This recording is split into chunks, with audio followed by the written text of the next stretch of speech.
The subject managerial economics is basically derived from microeconomics, but as we have studied that other disciplines like quantitative techniques, operational research, management and accounting principles also play very important role in business and management decisions.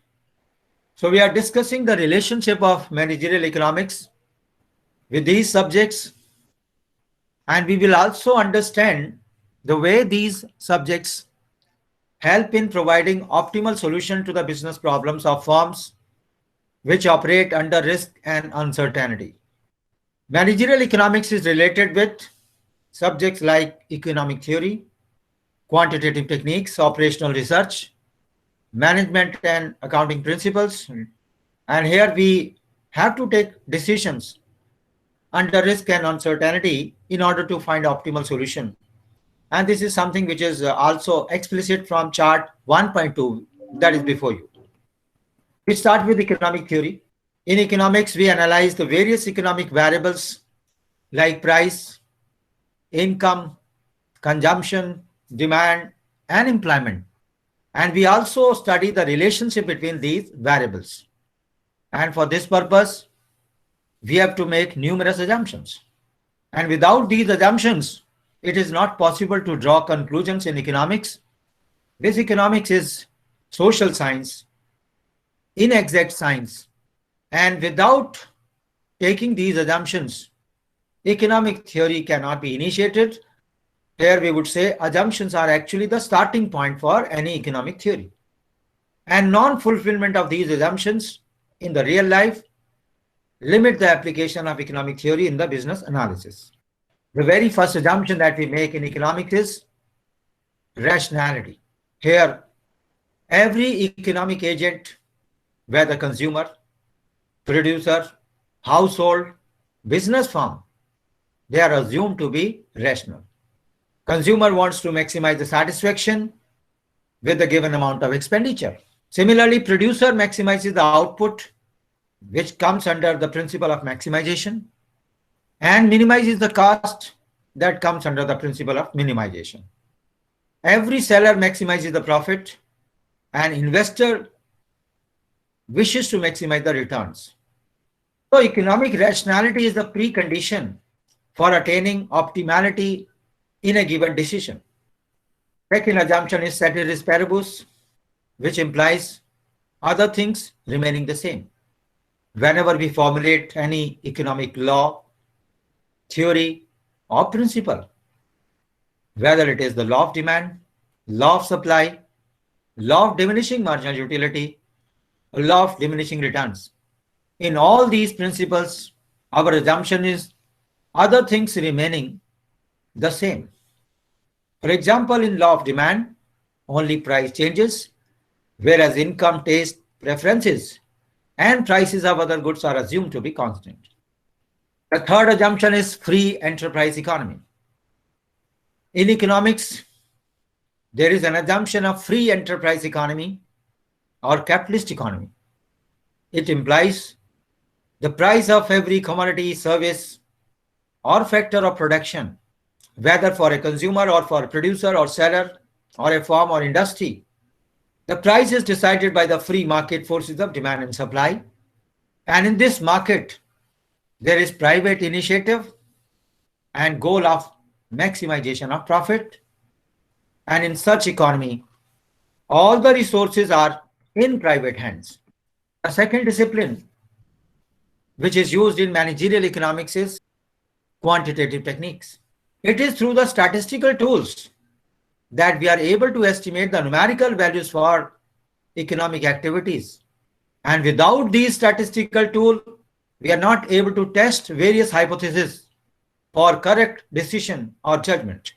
No business organization can take a wise decision unless it is aware about the exact estimate of consumers' demand, value of the cost function, price, sales, and such other economic activities. In macroeconomic theory, inflation implying persistent and substantial rise in general price level and unemployment are assumed to be negatively related in the short period, while no relationship is found between inflation and unemployment in the long period. Statistical models are used to verify such relationships. Similarly, the theory of probability provides the logic for dealing with the situations of uncertainty. We also use mathematical tools like calculus, algebra, logarithms in maximization, minimization, and optimization problems.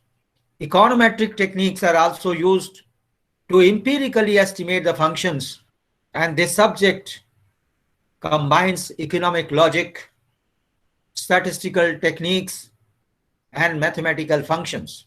And here, the basic objective of use of this subject, namely econometrics, is to determine the nature and degree of relationship between dependent and independent variables. Demand or supply may be dependent variable, price, income, advertisement, etc. may be independent variable. Input-output analysis is a popular quantitative technique that is also used in macro-level planning and projection. The third subject with which managerial economics is related is operational research. This subject involves the knowledge of mathematics, statistics, engineering, and general sciences. It not only provides data but also analyzes and develops the models. Some of the important models used under operational research include the following. Theory of games. Theory of games is a mathematical tool that explains the relationship and behavior of players in a given market environment. And under this model, numbers are attached to the choices made by the individuals in different situations and the consequences of those choices thereof. Such numbers are used to fulfill different strategies and tactics adopted by different market players. And these numbers are inscribed in a matrix that is called as payoff matrix. And payoff means the returns to the market players in different situations of actions and reactions taken by these individual market players. This theory takes care of the element of risk and uncertainty that is involved in the decision making. We can think of different types of games. Two persons zero-sum games, which is generally applicable in the case of duopoly, which is one of the situations under oligopoly, where there are only two market players in the market. And there is interdependence between these market players. By zero-sum game, we mean that whatever is the gain of one market player, there is going to be equal loss to the other market player. And the sum of the returns will be equal to zero. That is why it is called as zero-sum game. If the market share of one player goes up by 2%, it will imply the market share of the other market player will go down by 2%. In order to play a safe game, the firm many times end up in a suboptimal situation where none of the market player is able to get the best solution. Prisoner's dilemma in what such game, about which we shall study in the relevant chapter. Assignment model is another model which is a special case of transportation problem. In this model, there is some objective function along with general constraint and non-zero variables. Linear programming is another technique widely used for decision making. In this model also, there is an objective function which can be maximization of profit or output, or it may involve minimization of cost. The aim of the firm is to achieve the objective function, and that means optimization, which is subject to certain constraints. And these constraints are inequality constraints, Both the objective function and constraints are linear in nature. That is why this technique is called as linear programming technique. This technique can be applied in a number of economic problems of choices such as balanced diet, product mix, and transportation. One such example is before you. Suppose a person's diet consists of two food items, namely 1 and 2, whose price and nutrient contents are given here. We have to find out what combination of the two food items will satisfy the daily requirement of the essential nutrients on the least cost basis. Here, nutrient contents include carbohydrate, proteins, and vitamins.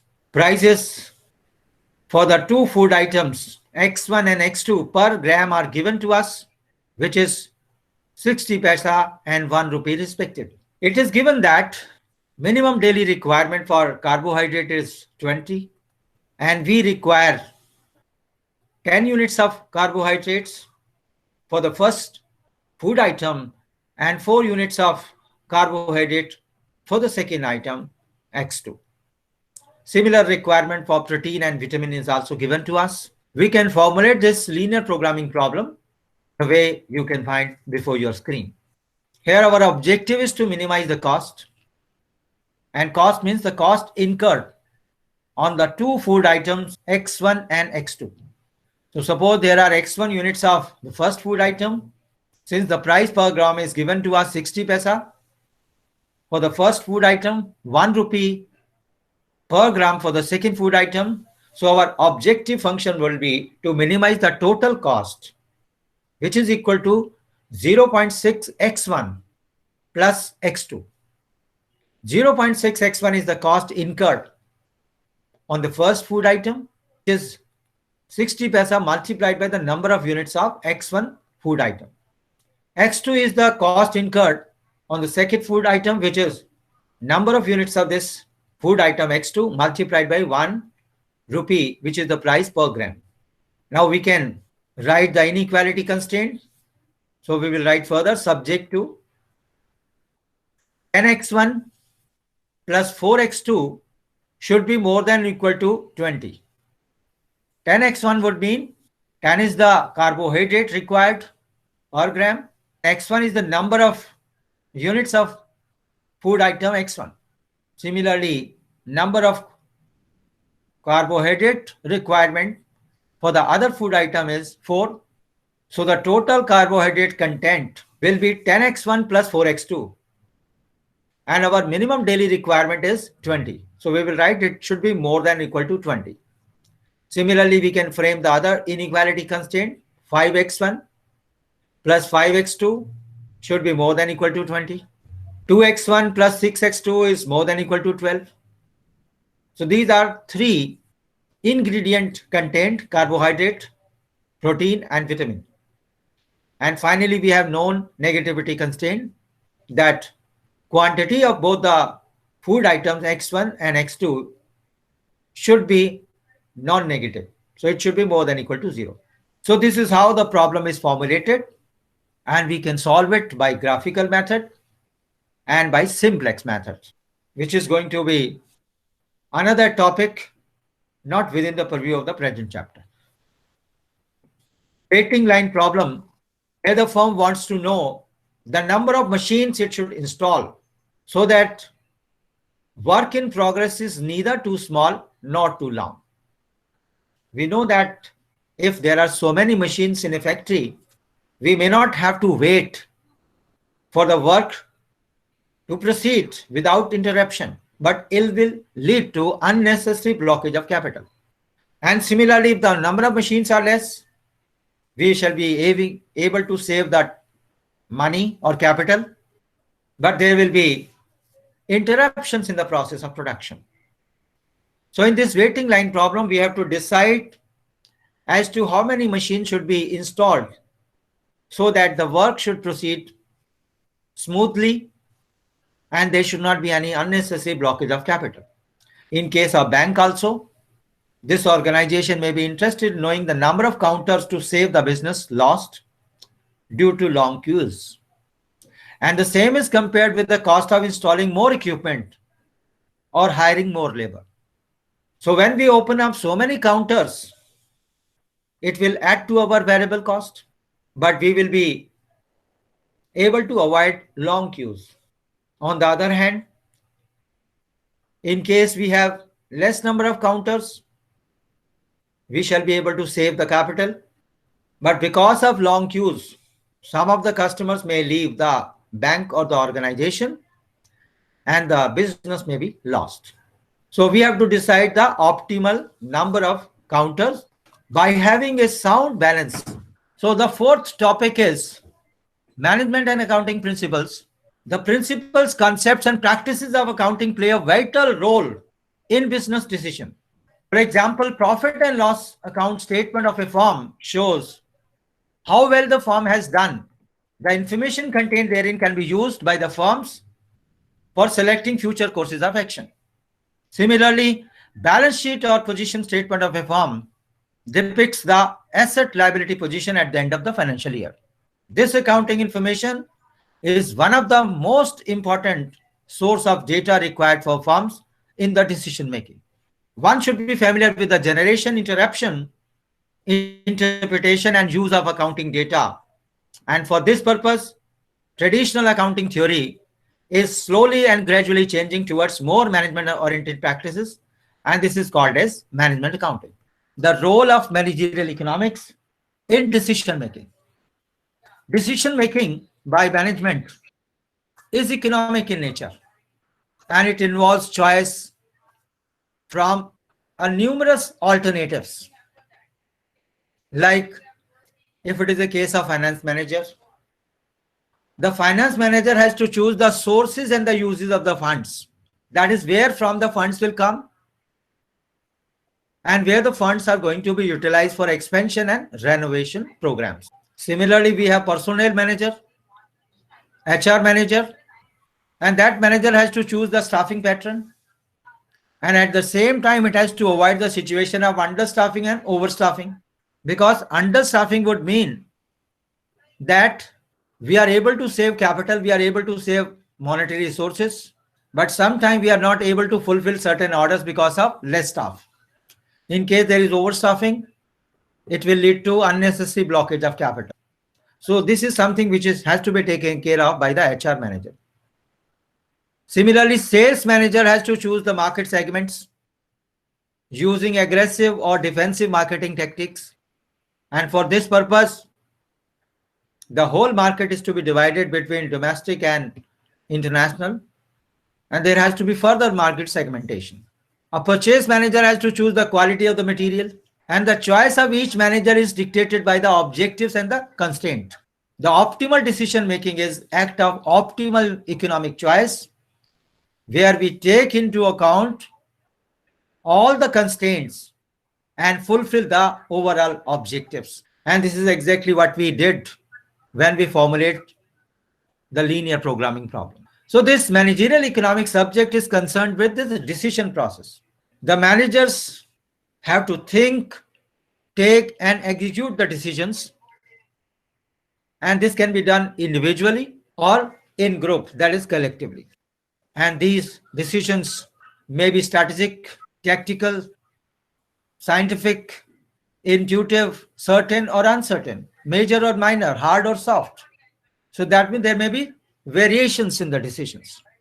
So some degree of choice is involved in the decision making. Managerial economics assists the managers in using the specialized skills and sophisticated techniques to solve the difficult problems of decision making and forward planning.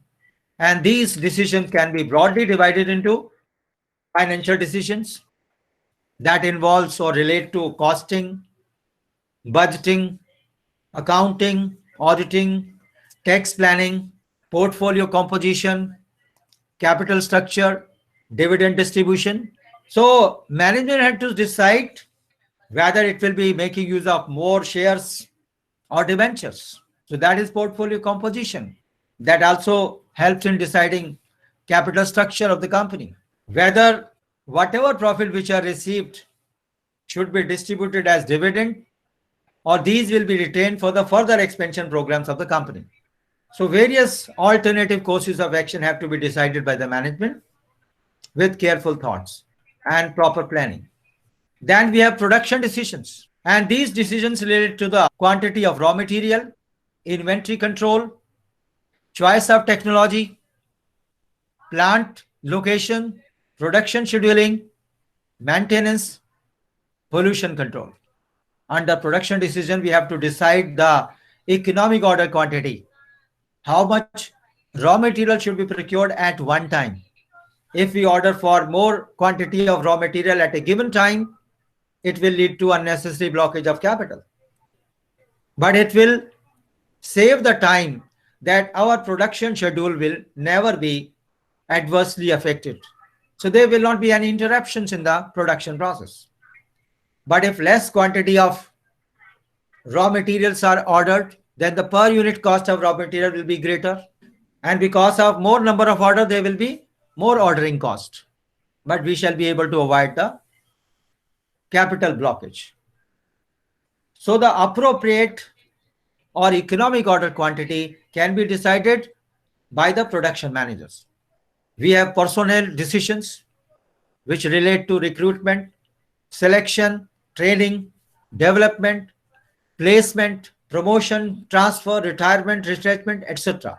Then we have marketing decisions, and these decisions relate to target groups, sales volume, sales promotion, discount, packaging, advertising, market research, product positioning, sales services, etc.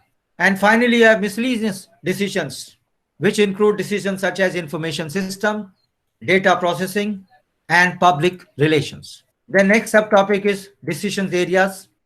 There are 5 decisions areas where managerial economics is very useful. And the first area would be demand forecasting. Whenever we want to make plans for the future, we have to make forecasts, and these forecasts of the demand are based on the past data and the current information.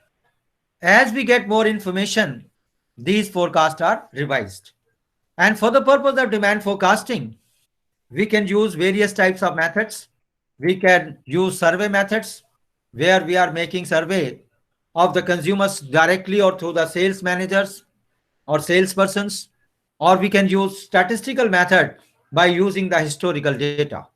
For new products, only survey methods can be used, but for existing products, we can use both survey and statistical methods. So in a way, we are having 2 types of forecasting, qualitative and quantitative.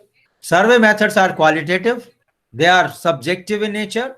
Response depends upon the quality of the persons who are undertaking the survey or who are giving the responses. And quantitative survey methods are objective in nature because we are using here statistical techniques. So in the case of qualitative forecast, sometimes decisions makers' intuition, emotions, personal experience is also involved. But in the case of quantitative or statistical forecasting, we have to use mathematical modeling using historical data. So it is the expertise which is more important rather than the emotions or personal bias of the persons who is undertaking these methods. The next decision area is production planning and cost revenue decisions. Under production planning, our objective is to produce the maximum output from a given amount of input or factors of production. In the case of agriculture production, land is important factor. But in the case of industrial production, labor, capital, and technology become more important. When this input-output relationship studied through production function is given numbers, we get cost function. And this cost function, when used along with the revenue function, cost means the expenditure incurred, revenue means the income realized. Through these cost and revenue function, we can formulate profit function and achieve the objective of profit maximization for the firm. Next decision area is study of economic environment. Economic environment of industry can be studied in 3 categories. In the first category, we study the general economic conditions by studying the agriculture trends, trends of industrial output, per capita income trends, pattern of income distribution, pattern of saving and expenditure, price level, employment, government policies, and economic systems. The second part of economic environment is industrial conditions. An economy needs to pay attention to the market growth of the industry, demand patterns of the industry, and the stage in the product life cycle. And product life cycle means whether the product that we have marketing is in the introductory stage, growth stage, maturity stage, or decline stage. Industry conditions are affected in different manners for the product in different phases of the product life cycle. In case the industry conditions are favorable, even during decline phase of the product life cycle, we can expect some revenue or income for the product. The third part of economic environment will be stage of supply of resources. Supply of resources which are required for production determine the inputs. That means whatever resources that are used in the process of production, these are actually used to produce the product. And these resources, which are also called as inputs, these are land, labor, capital, machinery, equipments, etc. So, in brief, we can say economic environment describes the overall economic situation of the country, and it helps in analyzing the GNP per capita rate of economic growth, inflation rate, interest rate, unemployment problem, etc. Table 1.2 describes the statistical indicators of economic goals. In case our goal is high level of aggregate output and income, the statistical tool that is going to be used will be GNP and GDP.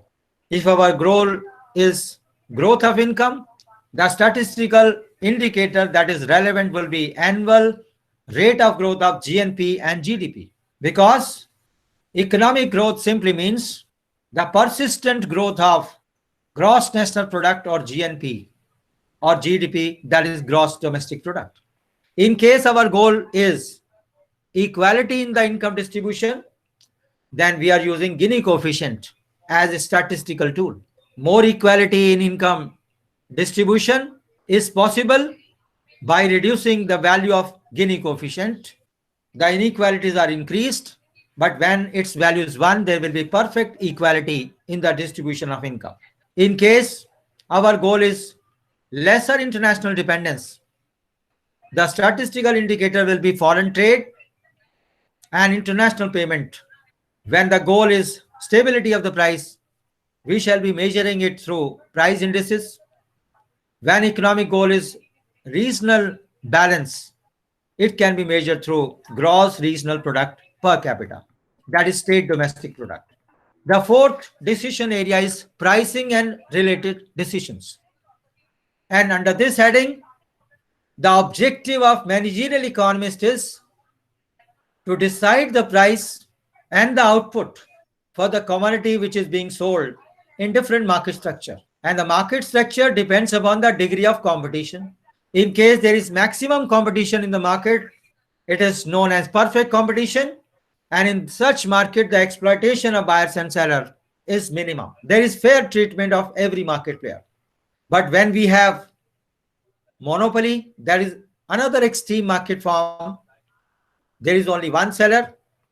The price charge is going to be maximum because of the fact that competition is completely eliminated. And when we move from monopoly to duopoly, then to oligopoly, and finally to monopolistic competition, the number of sellers increase, which are few in the case of oligopoly, many in the case of monopolistic competition. And as the number of sellers increase, the competition will reduce the exploitation of the buyer. As far as pricing policies are concerned, we may use cost plus pricing, where the price charges cost of production plus some profit margin. It may be marginal cost pricing, where our basic objective is that we should be able to cover the marginal cost. And under marginal cost pricing, there is less exploitation. And this happens in the case of perfect competition. But in the case of other market forms, the price is much higher than the marginal cost. Dual pricing, another situation where we have two sets of prices. Even the government also follows this pricing. One price for the poor people, where the goods are made available through fair price shops, and higher price is charged in free market. Price discrimination is another type of pricing where different prices are charged from different customers on the basis of their purchasing power. And going rate pricing would means whatever price that prevails in the market, we do not change it and charge it from the customer. Then sealed bid pricing. Sealed bid pricing means that prices are quoted through bidding and the prices are to be quoted in sealed packs. Whosoever is able to quote the lowest price, that person is awarded the contract. Then price penetration. Price penetration would mean in the beginning we charge low price, but gradually as our product is getting acceptations in the market, we gradually increase the price of the product. When we introduce the prices in the introductory phase, the price is low. But when the product comes in the growth stage of the product life cycle, we gradually increase the price of the product. When the product comes in the maturity stage, the product prices further increase. But in the case of price skimming, maximum price charge in the beginning and gradually it is reduced as the technique of the production comes under the purview of competitors. So whenever any product is produced after heavy expenditure on research and development, high price is charged in the beginning, but gradually when imitators are able to produce the similar product, we have to reduce the price. So that is called as price skimming. So under price penetration, the price is gradually increased. Under price skimming, it is gradually decreased. Finally, we have investment decisions, where all proposals which give better rate of return than the required rate, they are accepted, the others are rejected. There may be some projects which are mutually exclusive, which are competing with one another. That means acceptance of one will exclude the acceptance of another. For example, when we invite quotations, then if suppose we get quotations from 3 builders, so in case we accept one project of a particular builder, that means other projects are automatically rejected. This is the case of mutually exclusive, when 2 projects cannot be simultaneously taken care of. Capital rationing. That means when we have limited funds, we will utilize the funds to choose the project which is giving maximum net rate of return. Now we discuss the steps in the decision making. The first step is we have to design the problem, design or define the problem. And once the problem has been defined, we have to determine the objective, whether it is profit maximization or sales maximization or enhancement of market share or entry prevention for the competitors. So achieving a particular goal help in taking decisions. And how the decision takes place, for this purpose we explore available alternatives. We will explore all alternatives, and after exploring them, we will assess the consequences of every alternative. And finally, we will choose the best alternative. And once the best alternative has been chosen, we will use various tools to verify whether it is actually the best alternative through marginal analysis, linear programming, game theory. Only then decision can be taken. And for this purpose, in case any decision is not consistent with the current situation, current government policies, current phase of the business cycle, current objectives, then we'll revise the decisions. There may be uncertainty also, and accordingly, we may have to change the decision which was taken in the previous step.